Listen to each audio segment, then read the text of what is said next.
বিসমিল্লাহির রহমানির রহিম। আলহামদুলিল্লাহি রাব্বিল আলামিন। আসসালাতু ওয়াসসালামু আলা রাসূলিল্লাহ ওয়া আলা আলিহি সাহবিহি আজমাইন। রাব্বি ইশরাহ লি সাদরি ওয়া ইয়াসসির লি আমরি, আম্মা বাদ। তো আজকে আমাদের আলহামদুলিল্লাহ 22nd পার্ট অফ আল্লাহ's নেম, এবং আমরা আজকে আল হামিদ দিয়ে শুরু করব। সো আল হামিদ হলো the one who is praised and is praiseworthy, the one who is worthy of thankful praise, এবং দুনিয়ার সকল ক্রিয়েশন উনাকে প্রশংসা করেন, যে প্রশংসার উনি deserved, truly deserved, that is আল হামিদ। So it is from the root word হামদ, অ্যান্ড হামদ আমরা জানি প্রশংসা করা। হামদ এবং শুকরের মধ্যে ডিফারেন্স, দুইটাই হলো থ্যাঙ্কফুল হওয়া, কিন্তু এটার দুইটার মানেই হলো কৃতজ্ঞ হওয়া, গ্রেটফুলনেস শো করা, কিন্তু এটার মধ্যে একটা বড় ডিফারেন্সও আছে। ডিফারেন্সটা হলো যে শুকর হলো যে আমরা কাউকে থ্যাঙ্কফুল হচ্ছি, কারোর প্রতি আমরা কৃতজ্ঞ হচ্ছি, এবং কৃতজ্ঞ হওয়ার কারণে আমি তার প্রশংসা করছি। সো কেউ আমার কোনো উপকার করছে, উপকার করার কারণে আমি তার প্রতি থ্যাঙ্কফুল হচ্ছি, দ্যাটস শুকর। আর হামদ হলো অনেকটা এক্সাম্পল দিয়ে যদি বোঝাতে হয়, ওটা হলো যেটা একটা মানুষ যে ভাবেন একটা জিনিস করছে, একটা খুব ভালো মানুষ, ফর এক্সাম্পল সে এত ভালো যে সে আমাকে মেবি কোনো ডাইরেক্ট কোনো উপকার করছে না, কিন্তু তার কোয়ালিটি দেখে, তার অ্যাকশন দেখে আমার তার ভিতর থেকে তার জন্য প্রশংসা আসতেছে, দ্যাট ইজ হামদ। যেরকম একটা সুন্দর মানুষকে দেখলে আমরা তার জন্য প্রশংসা করি, নট নেসেসারিলি সেই মানুষটা আমাকে কোনো হেল্প করতেছে, আমাকে কোনো উপকার করতেছে, কিন্তু জাস্ট তার সৌন্দর্য দেখে আমরা তার প্রশংসা করছি, দ্যাট ইজ হামদ। সো আল্লাহর ক্ষেত্রে আমাদের আল্লাহর প্রতি শুকর করতে হবে এবং আল্লাহর প্রতি হামদ করতে হবে। সো আল্লাহর প্রতি শুকর করতে হবে, thinking of all the things যেগুলো উনি আমাদের ডাইরেক্টলি করতেছেন, যেটা আমরা ডিজার্ভ করি না করতেছেন, এবং যেই সব অ্যাট্রিবিউটস আমরা চারদিকে আল্লাহর দেখতে পারি। ফর এক্সাম্পল, যখন আমরা কোনো বিউটিফুল ক্রিয়েশন দেখি, সেই ক্রিয়েশন দেখার পরে আমরা চিন্তা করবো আল্লাহর অ্যাট্রিবিউটস অফ খালিক, বারি, আল মুসাউবির, তখন আমরা সেটা দিয়ে আল্লাহর হামদ করবো। যখন আল্লাহর মার্সি দেখবো, রিগার্ডলেস এটা আমার উপরে বা অন্য কারো উপরে, তখন সেটার জন্য আমরা আল্লাহর হামদ করব। আল্লাহ ইজ রহমান, আল্লাহ ইজ রহিম, আল্লাহ ইজ করিম। সো আমরা আল্লাহর হামদ করব অ্যান্ড আল্লাহর শুকর করব in good times and in bad times. So all come to the bad times একটু পরে, বাট আমাদের যে জিনিসটা আমাদের বুঝতে হবে সেটা হলো যে আমাদের এক্সিস্টেন্স থেকে শুরু করে আমাদের লাইফ, আমাদের রিজিক, আমাদের হেলথ, আমাদের ফ্যামিলি, সবকিছুই কিন্তু আল্লাহ থেকে একটা নিয়ামত।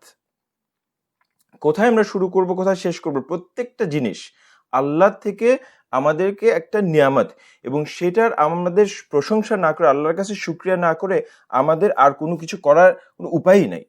এখন প্রশ্ন আসে, হোয়াট ইজ নিয়ামত?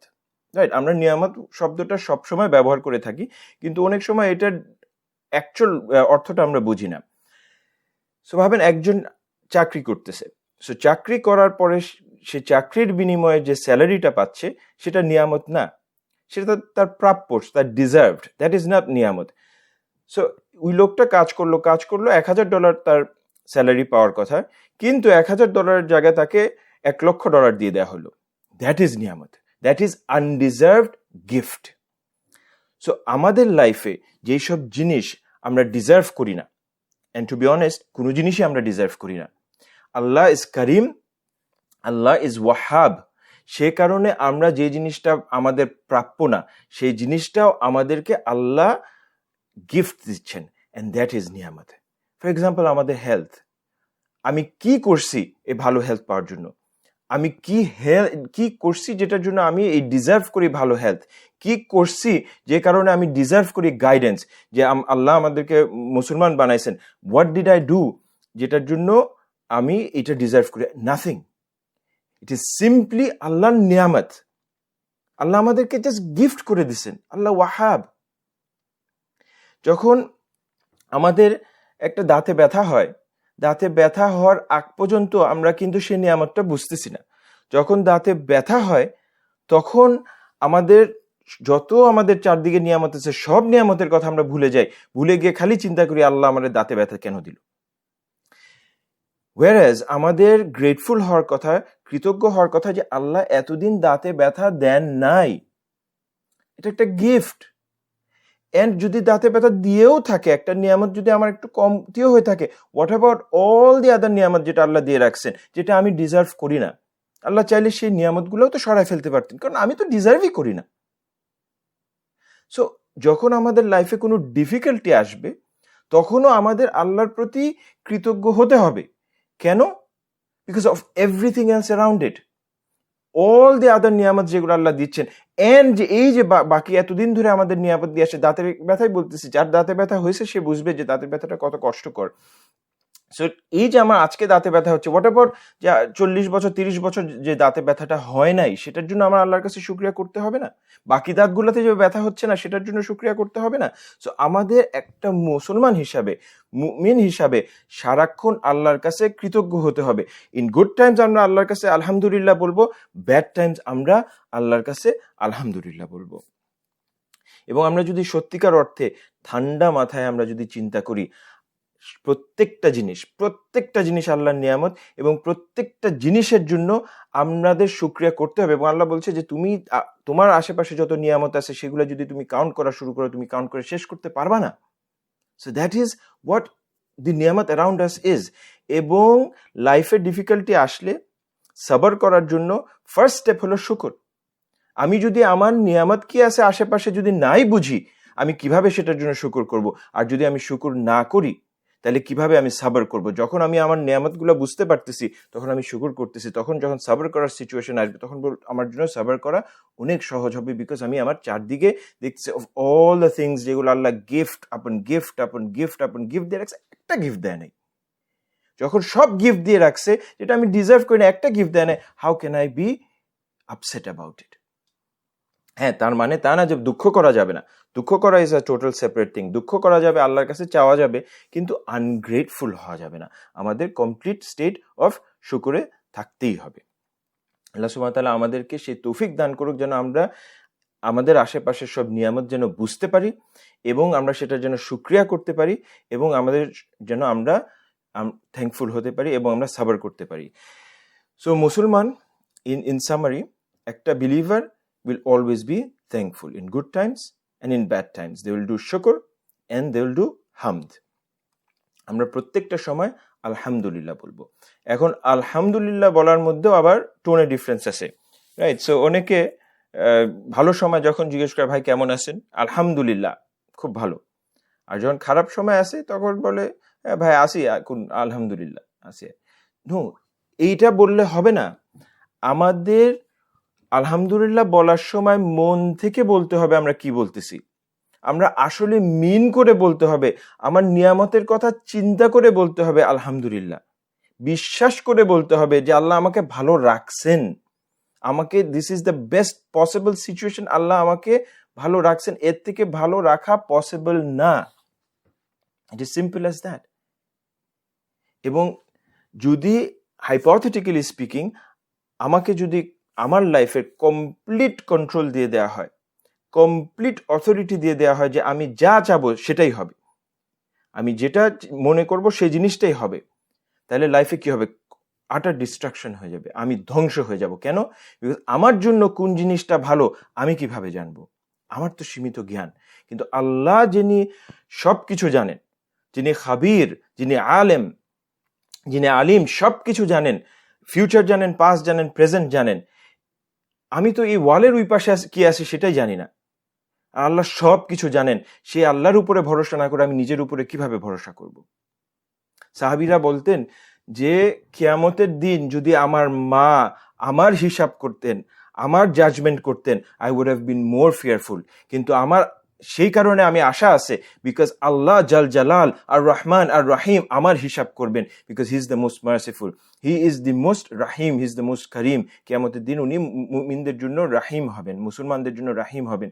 সো মায়ের থেকেও আল্লাহর উপরে ওনারা ভরসা করছেন কিয়ামতের দিনে। একটা মা কখনো একটা বাচ্চার সাথে ইনজাস্টিস করবে না। ইমাজিন, আল্লাহ আমাদের সাথে কখনো ইনজাস্টিস করতে পারে না। We have to believe it.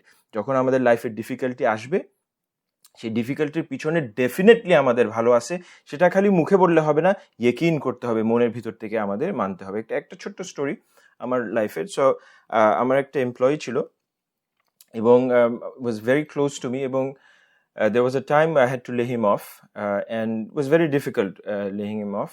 So যখন আমি গিয়ে বললাম যে okay, we are closing this department and so on, and I have to let him go, his response to that was একটা হাসি দিয়ে, আলহামদুলিল্লাহ, ইনডিড এর পিছনে আল্লাহর ভালো আছে। সুবহানাল্লাহ, কি ইমান! আজ পর্যন্ত we are in very good terms, but when I think of it, যে এরকম সিচুয়েশনে একটা সাধারণত একটা মানুষকে বললে কখনো সে হাসি দিতে পারে না ইন রেসপন্স, বাট আমাদের সেই বিশ্বাসটা থাকতে হবে যে এটার পিছনেও মঙ্গল আছে। এটা আমাদের খালি বিশ্বাস করলে হবে না, সেটা আমাদের লাইফে ইমপ্লিমেন্টও করতে হবে। আনাস রাদিয়াল্লাহু আনহু থেকে বর্ণিত, নবী সাল্লাল্লাহু আলাইহি ওয়াসাল্লাম বলতেছেন, একটা মানুষকে আল্লাহ যখন নিয়ামত দিচ্ছেন, ব্লেসিং দিচ্ছেন লাইফে, এই ব্লেসিং দেওয়ার পরে সে যদি আলহামদুলিল্লাহ বলে, আলহামদুলিল্লাহ বলার পরে আল্লাহ যে নিয়ামতটা তাকে দুনিয়াতে দিছে, যে ব্লেসিংটা দুনিয়াতে দিছে, সেই ব্লেসিং এর থেকেও এই আলহামদুলিল্লাহর ওজনটা বেশি হবে, এই আলহামদুলিল্লাহর বেনিফিটটা বেশি হবে। সো যখনই আমাদের লাইফে কোনো ভালো জিনিস আসবে, আমাদেরকে সত্যিকার অর্থে যখন আমরা আলহামদুলিল্লাহ বলবো, আমরা তো দুনিয়াতে সে বেনিফিটটা পাচ্ছিও, and then an additional benefit পাচ্ছি, which is even better than the benefit যেটা আমরা দুনিয়াতে পাইছি, just because আমরা মনের থেকে আলহামদুলিল্লাহ বলার জন্য। এবং আমাদের মনে রাখতে হবে যে আল্লাহ ইজ গানি, দ্য কম্বিনেশন আল হামিদের সাথে সবচেয়ে বেশি আসছে ইজ আল গানি।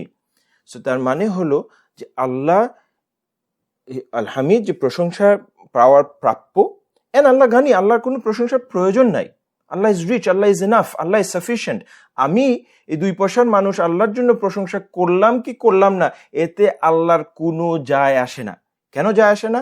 আল্লাহ সুবহানাহু ওয়া তাআলা বলতেছে সূরা নাম্বার 64-এ, ইউসাব্বিহু লিল্লাহি মা ফিস সামাওয়াতি ওয়া মা ফিল আরদ, whatever is in the heaven and the earth, সারাক্ষণ আল্লাহকে তারা গ্লোরিফাই করতেছে, তারা সারাক্ষণ আল্লাহর প্রশংসা করে যাচ্ছে। আমি 2 পয়সার মানুষ আল্লাহকে প্রশংসা করলাম কি না করলাম, এতে আল্লাহর কোনো যায় আসে না। আল্লাহ ইজ আল গানি, যায় আসে আমার, আমি আমার নিজের জন্য প্রশংসা করতেছি, আল্লাহর জন্য করতেছি না। যেটা আমি আগেও বলছি যে দুনিয়াতে সবকিছু, ইউনিভার্সের সবকিছু, আল্লাহর সব ক্রিয়েশনে তারা আল্লাহর অর্ডার মানা তাদের বাধ্যতামূলক। They do not have an option আল্লাহকে মানবে কি মানবে না। একটা বাঘ কালকে চাইলে সে ভেজিটেরিয়ান হয়ে যেতে পারবে না, তার যে ইসলাম, সেই ইসলামই তার মেনটেন করতে হবে, তার জঙ্গলের মধ্যেই থাকতে হবে। একটা সূর্য হঠাৎ করে সে একটা সেকেন্ড লেট করে উঠতে পারবে না। আমরা ইফতারের জন্য বসে আসলাম, আজকে সূর্য আর ডুবতেছেই না, it will never happen, it cannot happen. সূর্যের সে ক্ষমতাই নাই, ক্ষমতা অনলি দেয়া হয়েছে মানুষ আর জিনকে। বিকজ কেন তাদেরকে দেওয়া হয়েছে, এই অপশনটা দেওয়া হয়েছে, সেই কারণে we have the option to choose right and wrong, and সেই কারণে আমাদের জাজমেন্ট হবে। সো আমাদের শুকরিয়া করলাম কি না করলাম, এতে কোনো যায় আসে না, অনলি যায় আসে হলো আমার। আল্লাহ তাআলা আমাদেরকে সবসময় ওনাকে মনে করার, আল্লাহকে ভালোবাসার তৌফিক দান করুক। আমরা যেন সবসময় আল্লাহ সুবহানাহু ওয়া তাআলাকে জিকির করতে পারি, ওনাকে মনে করতে পারি, আমাদের কাল্ব থেকে যেন সেই জিকির আসে, সেই তৌফিক দান করুক। এবং আমাদের সকল ইবাদত, সকল আমাদের যে চেষ্টা আল্লাহর নিকট যাওয়ার, সেটাকে আল্লাহ কবুল করুক। আমাদের যদি যতই আমরা চেষ্টা করি, সেটা যদি আল্লাহ না কবুল করে, ইট ইজ ভ্যালুলেস। এবং সামান্য যদি এফোর্ট করি, সেটা যদি আল্লাহ অ্যাকসেপ্ট করে, that is a huge value. Allah সুবহানাহু ওয়া তাআলা আমাদের সকল ইবাদতকে কবুল করুক, আমাদেরকে গুনাহ সকল মাফ করে দেখ, আমাদেরকে সবাইকে জান্নাতুল ফিরদৌসে যাওয়ার তৌফিক দান।